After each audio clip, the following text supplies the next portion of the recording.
আসসালামু আলাইকুম গাইস। সবাই কেমন আছেন? আলহামদুলিল্লাহ আমিও ভালো আছি। তো কথা হচ্ছে, সবার মনে একটা প্রশ্ন থাকতে পারে যে আমি ওই পাখিগুলোকে ধরে কী করতেছি। আসলে যারা কোয়েল পাখি পালেন এবং কোয়েল পাখির খামার করতে চাচ্ছেন তাদের জন্য এই ভিডিওটি। মূলত হচ্ছে পাখিগুলোকে আমি এভাবে ধরে ধরে যে পায়ের নখে যে ময়লাটা জমে সেটা আমি পরিষ্কার করে ফেলতেছি। কারণ এটা পরিষ্কার না করলে খুব তাড়াতাড়ি ভাইরাস ছড়ায় এবং হচ্ছে পাখিগুলো মারাও যেতে পারে।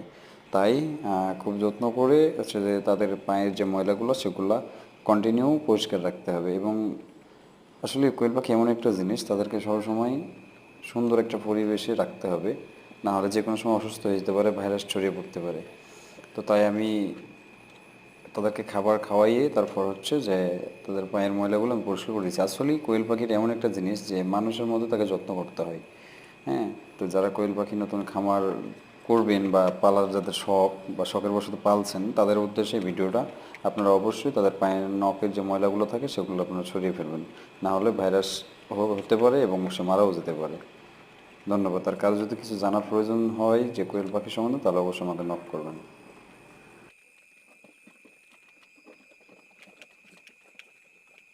পানি খেয়েছি, মুখ দিয়ে সব পানি পড়ে।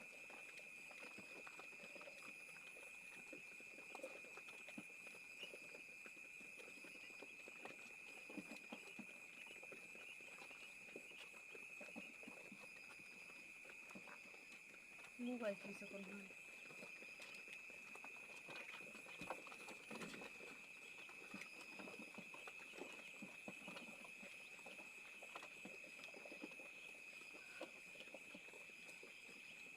আল্লাহ,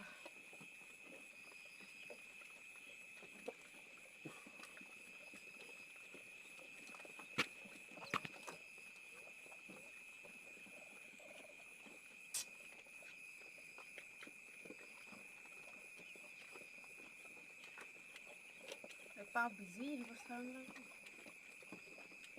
এত আবার ঠান্ডা লাগে। ওই তলের পাখিটা ধরো দি,